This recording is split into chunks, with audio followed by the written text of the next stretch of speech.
Assalamualaikum warahmatullahi wabarakatuh.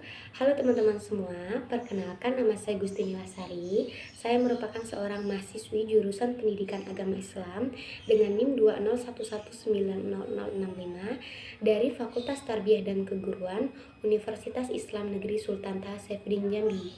Nah, pada kesempatan kali ini saya akan membuat sebuah video mengenai glosarium dari salah satu buku, yaitu buku Kuliah Akhlak karya Profesor Dr. Yunahar Ilyas LC.MA.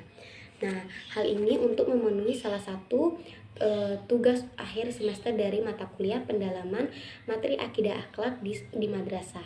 Dosen pengampu Ibu Silviana Hidayati MPD. Nah, langsung saja ya. Jadi, yang pertama itu adalah akhlak. Akhlak itu adalah sifat yang tertanam dalam diri manusia sehingga akan muncul secara spontan bila mana diperlukan, tanpa memerlukan pemikiran atau pertimbangan lebih dahulu dan tidak memerlukan dorongan dari luar. Yang kedua itu adalah adil, yaitu tidak memberatkan atau tidak berat sebelah, tidak memihak, membagi sama banyak, dan memberikan hak yang sama kepada orang lain atau kelompok orang yang memiliki status yang sama. Yang ketiga itu adalah amanah, yaitu dapat dipercaya, kemudian dapat menjaga rahasia orang lain, dapat menjaga kehormatan orang lain, dan juga dapat menjaga dirinya sendiri. Yang keempat itu adalah akidah, yaitu suatu keyakinan atau kepercayaan. Yang kelima itu adalah at-tagut, yaitu segala sesuatu yang disembah selain dari Allah dan dia suka diperlakukan layaknya sebagai Tuhan. Yang keenam itu adalah az-zulumat, yaitu segala bentuk kekufuran, kemudian kemusyrikan, kefasikan, dan juga kemaksiatan. Yang ketujuh itu adalah cinta. Cinta itu adalah kesadaran diri, perasaan jiwa, ataupun dorongan hati. Yang kedelapan itu adalah dendam, yaitu menahan rasa permusuhan dalam diri dan juga menunggu kesempatan untuk membalas. Kemudian ada fitnah. Nah, fitnah adalah menjatuhkan nama baik orang lain atau menggagalkan usaha. Ya, kemudian yang selanjutnya itu ada furqan, yaitu dapat membedakan antara yang hak dan yang batil, membedakan antara yang baik dan yang benar, membedakan antara yang halal dan haram, kemudian dapat membedakan antara yang tercela maupun yang terpuji gitu. Kemudian selanjutnya itu ada ibadah, yaitu penyembahan atau beribadah. Kemudian ada ifah, yaitu ifah itu adalah memelihara kehormatan diri dari segala hal yang dapat merendahkan, merusak ataupun menjatuhkan. Kemudian ada ihsan al-asyarah, yaitu bergaul dengan istri dengan cara yang sebaik-baiknya. Nah, kemudian selanjutnya ada ikhlas, yaitu berbuat tanpa pamrih, semata-mata mengharapkan ridho Allah Subhanahu wa taala. Nah, selanjutnya itu ada istiqomah, yaitu sikap teguh dalam mempertahankan keimanan dan keislaman meskipun banyak tantangan dan juga godaan. Selanjutnya itu ada jabatan. Nah, jabatan itu adalah amanah yang harus kita jaga. Kemudian yang selanjutnya ada jazau, yaitu sikap cemas, gelisah, kemudian sedih dan juga putus asa.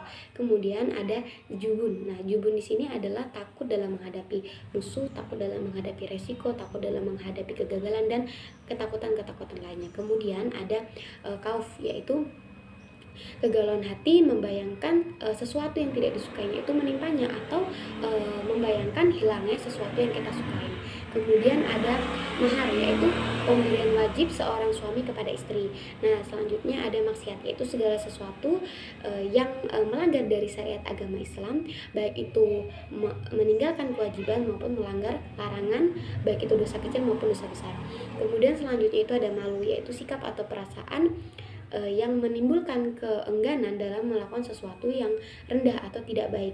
Kemudian ada mujahadah, yaitu mujahadah itu adalah mencurahkan segala kemampuan dalam segala kemampuan untuk melepaskan diri dari hal yang dapat menghambat dari pendekatan diri kepada Allah Subhanahu wa taala. Kemudian ada mukalaf.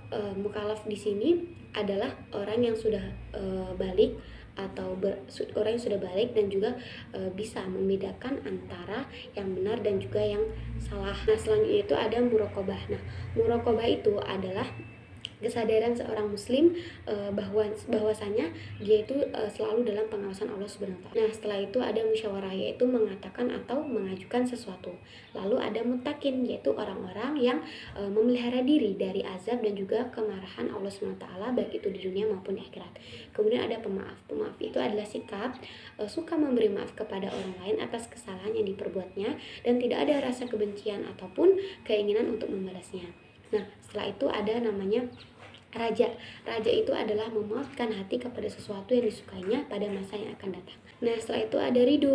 Nah, ridho itu adalah menerima dengan sepenuh hati tanpa adanya penolakan, baik itu segala sesuatu yang berasal dari Allah maupun dari Rasulnya. Lalu selanjutnya adalah ria. Ria itu adalah mengharapkan sesuatu bukan karena Allah tetapi karena ingin dipuji. Kemudian ada sabar. Sabar itu adalah menerima segala sesuatu yang tidak disukai. Lalu ada sidik. Nah, sidik itu diartikan sebagai benar atau jujur. Kemudian ada silaturahmi. Silaturahmi itu adalah menghubungkan tali persaudaraan atau tali kasih sayang terhadap antar sesama umat. Kemudian ada sajaah. Sajaah itu adalah berani yang berlandaskan kebenaran dengan penuh pertimbangan. Kemudian ada syirik. Syirik itu adalah menyamakan sesuatu selain dari Allah Subhanahu wa taala. Lalu ada syukur, yaitu memuji si pemberi nikmat atas apa yang telah diberikan, yaitu dari Allah Subhanahu wa taala tadi. Kemudian ada ta'aruf, yaitu saling mengenal satu sama lain, baik itu dari fisik, biodata, kemudian dari pendidikan, dari ide-idenya, kemudian dari cita-cita dan dari problem kehidupannya. Kemudian ada taat, yaitu kepatuhan terhadap apa yang diperintahkan oleh Allah Subhanahu wa taala. Nah, kemudian ada ta'awun, yaitu sikap saling tolong menolong antar sesama umat, baik itu umat yang kuat maupun umat yang lemah. Nah, selanjutnya itu ada tafahum. Nah, tafahum itu adalah sikap memahami kelebihan, kekurangan dan juga kelemahan masing-masing sehingga dapat dihindari kesalahpahaman. Kemudian ada takabur, yaitu menganggap dirinya itu lebih baik dari orang lain dan atau meremehkan orang lain. Kemudian ada takaful. Nah, takaful di sini itu adalah sikap saling memberikan jaminan gitu, sehingga akan menimbulkan rasa aman. Apa ada takwa. Takwa itu adalah memelihara diri dari siksaan Allah Subhanahu wa taala, baik itu dalam bentuk menjalankan segala perintahnya dan menghindari segala larangannya. Nah, selanjutnya itu ada taubat, yaitu kembali dari sesuatu menuju sesuatu, yaitu dari sifat yang tercela menuju sifat yang lebih baik lagi atau terpuji. Kemudian ada tawadu, yaitu sikap rendah hati atau tidak memandang dirinya itu lebih dari orang lain. Lalu ada tawakal, yaitu menyerahkan segala sesuatu keputusan itu kepada Allah Subhanahu wa taala. Lalu yang terakhir ada ukhuwah Islamiyah, yaitu persaudaraan antara sesama muslim di seluruh dunia dan tidak memandang warna kulit, ras, suku, bangsa dan juga keluarga negaraan. Baiklah, hanya itu yang bisa saya sampaikan pada video kali ini. Apabila ada salah dalam penjelasan glosariumnya, saya mohon maaf. Dan saya akhiri, wassalamualaikum warahmatullahi wabarakatuh.